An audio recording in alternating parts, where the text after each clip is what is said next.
The soul consciously starts earthly life. Past memory. BD number 7265. January 25, 1959.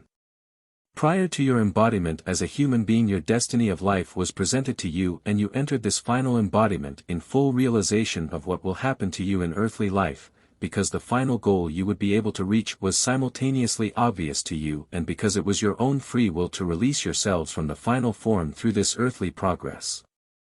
Afterwards, however, this past memory was taken away from you and thus your life proceeds without you being conscious of the success you could achieve. However, there is no other option, otherwise free will would not come into its own, which has to accomplish your final perfection in the first place. But it is certainly possible for you to overcome all difficult strokes of fate granted to you, for no person will have to bear more than he is able to cope with, albeit with the strength of God, which is always at his disposal. However, if a person only relies on his own strength, life's offerings can undoubtedly devastate him. Yet he always has the opportunity to request strength from God, he has the opportunity to pray.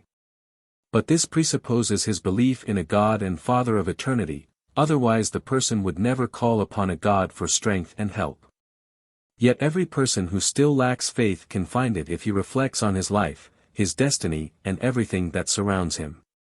A thinking person will truly not find it difficult to attain faith in a powerful and wise Creator. He just does not often want to admit that his relationship with this Creator is so close that he is even willing to help him in every adversity, no matter how small or great, if he is asked to do so.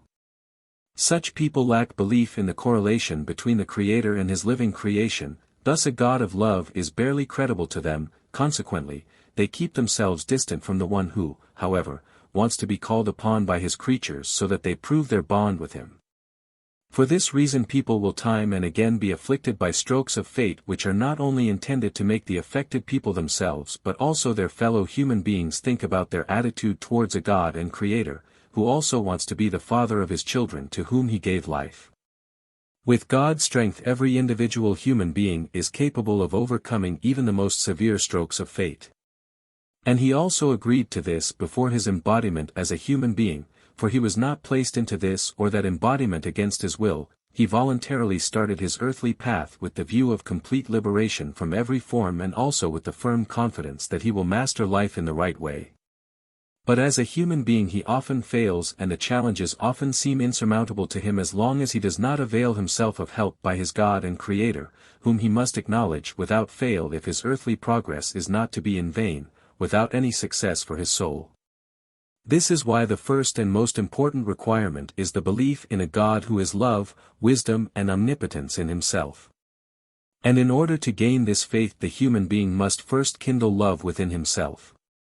Love, however, is strength in itself too, and thus every person who lives a life of love will irrevocably be able to cope with even the most difficult destiny of life because he already receives the strength from God, hence he will also have a living faith, so that he will call upon God as his Father, in every earthly or spiritual adversity and truly be guided through it. Because God himself is love and he has the power to put everything right again that has become disorderly, because he helps the person with his strength to master even the most difficult situation in life.